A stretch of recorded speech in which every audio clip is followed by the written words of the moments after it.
It was a physical object that they all saw. It wasn't words spoken that they could interpret differently. It wasn't something that they could disagree on in any way, shape, or form. That's true. They saw those plates. They saw that angel for the three witnesses. They knew for a fact this tangible thing existed.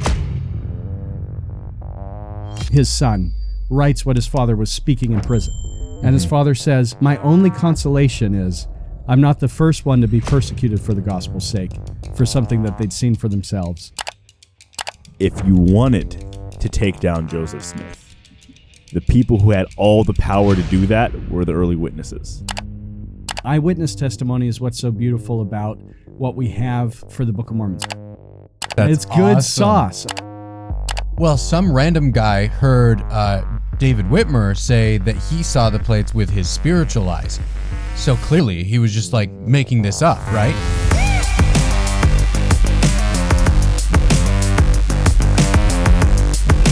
Welcome, ladies and gentlemen, back to Ward Radio. I'm your host, Cardinellis. I'm joined in the studio by Kwaku L. Brad Whitbeck and Josh Gailey. And Josh Gailey is our Bicker Tonight brother from another mother. He's the Warden of Spirit Prison himself, the Sultan of Sectarianism. And what were some of the other titles we gave you that were super cool? Oh, the Generalissimo of Happiness. I'm trying to forget them, so I... Yeah, you know, that's funny. That's funny. So anyway, he's got a really good thesis here about the resurrection witnesses paralleling the witnesses of the restoration as evidence of the truthfulness of the restoration of the gospel through Joseph Smith. So even though his Book of Mormon's flawed, his ideas aren't. No, I'm totally just kidding. I'll edit that part out. Same one we used. Exact text. Just to clarify, same exact text. It's missing the Doctrine and Covenants, which you're right, that's not the Book of Mormon. Yeah. Oh. But one thing I do want Did to I just make your argument for you and give you a clip you're going to be able to take to church with you? I feel very clean right now, I'll tell you Yeah. one thing I do want to say, a cool thing about this witnessing miracles thing is it sets up the criteria of witnesses that you can rely on to believe in the resurrection and shows, hey, we have even more to prove the restoration. Yeah, this is awesome. So I loved a little bit of the pre-show where you were talking about it, and I want to hear more. So just dive right in. Okay, so first we're going to lay a real quick foundation. When it comes to establishing truth from history, what historians use are a couple of criteria. Criterion of embarrassment. You want early sources, the earliest that we possibly can. You want it to be multiply attested. Basically, if more people talk about the event, the more accurate we understand the event. The better. And Don Bradley summarized criterion of embarrassment earlier, which means... Yeah, basically, if I'm telling something embarrassing about myself, it's more likely to be true. Okay. So, and then when you go in, the earlier the sources, eyewitness testimony is great. And the eyewitness testimony is what's so beautiful about what we have for the Book of Mormon. So when you go to the Bible, we know they were persecuted, right? We know Paul is beheaded, or at least we think we do. We know Peter's crucified upside down, or at least we think we do. We know Luke's dragged through the streets by horses until his head split open. We know James is thrown off the temple and then stoned, or at least we think we do. But really, those are legends. Those are just... I mean, we all agree that they were persecuted. We all assume Thomas is somehow speared in the east, but there's not a lot of concrete early documentation for that. Now, when we go to the resurrection, or go from the resurrection to the restoration, and the eyewitnesses of our second grand miracle in question, the first obviously being the eyewitnesses to the resurrection and the disciples and all that. The second being the eyewitnesses to the golden plates. And when we look at what they go through, not only do we have a plethora of sources, we have over 200 sources that tie to the three witnesses. We have over 60 that tie to the 8 witnesses. They date very early. There's multiple independent attestation. And so we know how they're being persecuted. We know what they're going through, and we know how they validate their testimony over time. So that's all the backdrop to get into the content. Okay. But the content actually is our eyewitnesses are going through things and being persecuted and suffering willingly for something that they saw for themselves. This isn't taking a plane into a building because you believe in something. Yeah. What this is saying, I saw something, so I'm willing to go through anything you throw at me because I saw it for myself. Okay? So when we look at like early on, Martin Harris is willing to donate thousands of dollars in that time. It's the equivalent of about $100,000 today. He's the treasurer of blood and treasure. He mortgages his farm. He basically goes through a bankruptcy, and through that estranges himself from his wife. It's not quite a bankruptcy, but it's right there. All for the fact that because he wanted to fund the Book of Mormon printing. Why? Why was he willing to do that? Because he saw the golden plates for himself. And you can start going through these lists, right? Yeah. Of all these things that the witnesses went through. And they're martyred in 1844, Joseph and Hiram. You even think, okay, let's go real early with Joseph Sr., one of our 8 witnesses. So the 8 witnesses, they take the plates, they flip them open, they look through them, and according to John Whitmer, in 2 groups of 4, with Joseph, so you have about 5 people per turn, independently attesting that they saw the golden plates. Joseph Sr. has somebody come into his house pretty early, threatens him with a debt, wants him to be paid back on the debt. And he says, well, wait a second, I'll forgive you of the debt right now. Take all the books of Mormon that are on the table, throw them into the fire. Burn them. Joseph Sr. says, well, I'm not going to do that.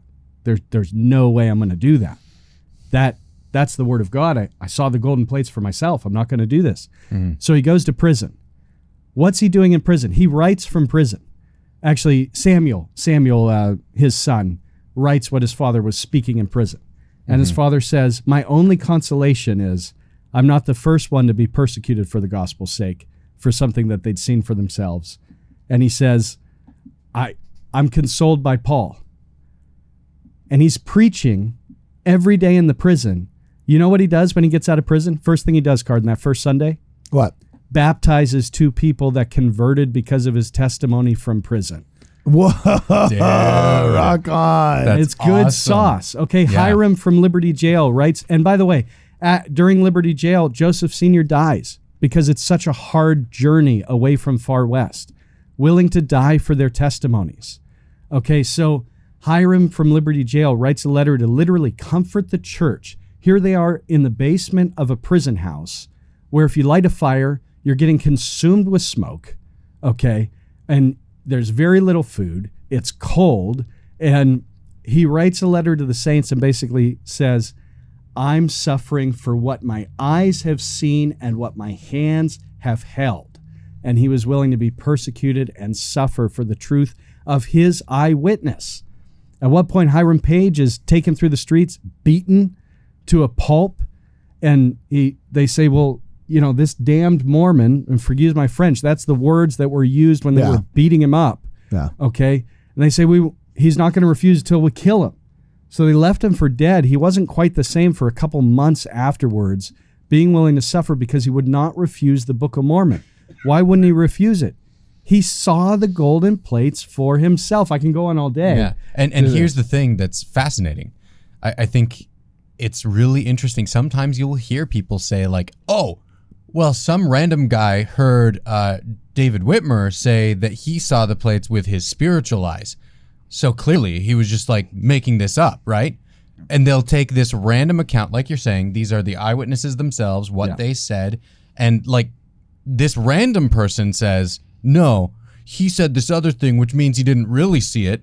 And then ignore the fact that Whitmer later says, no, I really did see it. You're misunderstanding what I meant. You know, and then they discredit these witnesses and pretend as though that one random account somehow stands against these 200.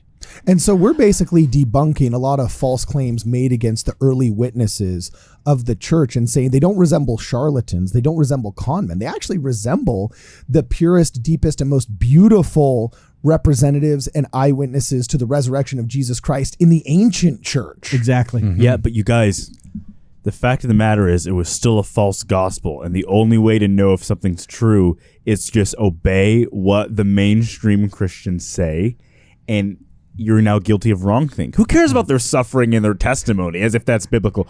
And by the way, we all know that Jerusalem in the Book of Mormon was just copied from Jerusalem, New York, and Pennsylvania near the childhood home of Joseph Smith, and not from Jerusalem in The Bible. On my screen. So let's take it on to the most embarrassing fact that we could possibly discuss on this podcast concerning the eyewitnesses. Yeah. All three of the three witnesses who see this glorious experience of an angel appearing, they hear a voice saying that the translation is correct. Okay, and then they see the table laid out before them. It's actually independently attested in two groups of three, because Joseph is, well, one group of three, David, Oliver, and Joseph, and then Martin and Joseph later on. They have this incredible experience. It's so amazing when Martin actually sees the plates and the angel goes, "'Tis enough, 'tis enough. Mine eyes have beheld, mine eyes have beheld." All three are excommunicated from the church that they founded. That's embarrassing. Yeah. From the 8 witnesses, if your last name wasn't Smith, besides Hiram Page just kind of walks away. But all the other 8 witnesses are excommunicated from the church that they founded. So if this is a conspiracy, if this is a fraud, that is the moment. This is unlike anything in the New Testament church, embarrassingly so. Yeah. Okay? Embarrassingly so. But that's the moment when you say, "Oh man, let me expose this. Let me burn this house down on the way out." Instead, what happens is they give more testimonies after they're excommunicated from the church, supporting the golden plates and supporting their printed testimonies than what they gave before. It's amazing and remarkable. And even though it's an embarrassment, it verifies that they felt sincerely that their eyewitness was valid. And with that criterion of embarrassment on it, right? This is them saying, yeah, no, that church that we left, Yeah. they have a valid claim in the Book of Mormon. And then to add to the criterion of embarrassment is the fact that so many of them came back, and after having left, kind of coming back with your tail between your legs. Oliver comes Yep. back, joins the LDS church in Iowa before he dies in the 50s. Yeah. Yeah, it's Martin pretty, comes back at 92. Which- it's a pretty old comeback. That, Yeah. you know, Yeah. How healthy was that decision? Yeah. You know, he was pretty anti-Brigham for like 50 years of his life. Yeah. You know, but you guys take credit for him at 92. That's fine. We'll take it. You We'll take take it. You take it. Just take credit for him. No, but here's the thing. That's awesome. I feel like that gets ignored often in the conversation. People will be like, Yeah. well, those witnesses left the church, so it can't be true. And it's like, but you're forgetting the fact they continued to be solid witnesses. Absolutely. And we know what it looks like when witnesses of fabricated things walk away, right? Like we were talking about with this other instance of like a guy fabricating some plates in Brazil. Oh, And yeah. like he has some witnesses to his plates that he has show up. They have recanted their testimony, some of them. Yeah.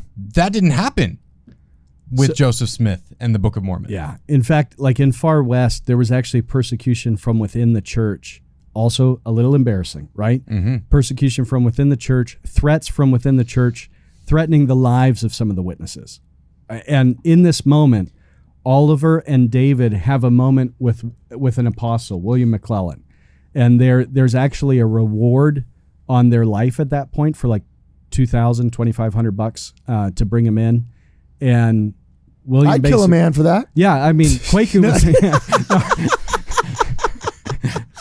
So, And that's not adjusted for inflation. Yeah. Oh my gosh. Preferably in Reno, just to watch him die. exactly. Oh my gosh. Oh, I don't know what you're referencing. I know Oh, you you are, don't? but I have no idea. oh, it's Johnny Cash. I killed a man in Reno just to watch him die. Kwaku's like running away. He's like, I don't want to be within range. I don't want to be within range. You know, that's funny. So William McClellan, he goes in and he asks the two witnesses, because he's with them, he says, I've never had a vision in my life. I'm betting my life on this right now. Tell me, true or false? And they go, unquestionably true. At another time, after they're all out of the church, William McClellan asks them, come on, guys, how can you say the plates were real and disagree with Joseph on so many things? And they go, listen, we might feel this way on all these topics. One thing is true. There were golden plates. The Book of Mormon's inspired of God. It's scripture. And to add that, what's interesting is I think it was 3 separate times journalists misquoted David Whitmer and said that he recanted his testimony, and he would have to go to the publications and say, this journalist said this. I want to make clear. I saw the plates. I held them. It's real. Anyone who says I didn't is lying. Super true. Which is really, because look, if you wanted to take down Joseph Smith, the people who had all the power to do that were the early witnesses. Yep. The minute they said it was faked, everything's pulled under from him. Mm-hmm. And they couldn't do it because they saw an angel and knew that would be counted in heaven. And this is a thing that I think is important. Sometimes people are like, well, why were there even plates? Why did they even matter? Why have those there if some of the ways that Joseph translated maybe didn't even involve the plates at times, right? Yeah. I think this is it's almost as though he had the gift and power of God, as stated in the introduction of the Book of Mormon. Yes, but one thing that I think is important with this, it was a physical object that they all saw. It wasn't words spoken that they could interpret differently. It wasn't something that they could disagree on in any way, shape, or form. That's true. They saw those plates. They saw that angel for the 3 witnesses. They knew for a fact this tangible thing existed that supported the actual restoration. And this is true of the resurrection too. This is part of why it had to be a physical thing. The body of Christ was gone. Exactly. Where does that go? That gives you something tangible that is beyond just the spoken word that can be interpreted differently by others. Okay, so I got a question now. What are we titling this? What are we titling this show? Do we want to give it a cool and respectable academic title, like comparing and contrasting resurrection witnesses with witnesses of the restoration of the gospel in the 19th century, in these the latter days? Or do we want to call it debunking lies told about early church witnesses and give it something BA like that? Which one do you want, dude? Number 2. Number 2? Yeah. Yeah, I'm down. Okay, cool. Sure. Sick. Awesome. Well, let us know what you guys think. Please, let's keep the conversation going in the comments below. Tell us where you think we go wrong. Tell us where you think Josh goes wrong. You can get his book called Witnessing Miracles, Historical Evidence for the Resurrection and the Book of Mormon. On Amazon. Or I was about to say the cool cliche, anywhere where fine books are sold. I wish that was true. Yeah, meaning Amazon. Yeah. Meaning Amazon. Specifically Amazon.com. Yeah, awesome. So anyway, check them out. If you got any more questions, please make sure to remember you can sign up for our emails or check us out on wardradio.com. Right now, tell me who you are, get in the car. Right now, reach for the stars, I want it all. Right now. Hey guys, thanks for hanging out with us. If you haven't had a chance yet, please like this video and consider sharing with your friends or subscribing. Also, there should be a video coming up right about here or here where you can continue watching. If you want to visit us on Twitter, we're at Ward Radio Show. If you want to check us out online, we're at wardradio.com. And if you'd like to consider contributing to the program, please check us out at Midnight Mormons or at Ward Radio Show on Venmo. That's one of the best ways that you can contribute to the program. Either way, we're glad to have you here. Thanks for hanging out with us, and always check out more on wardradio.com.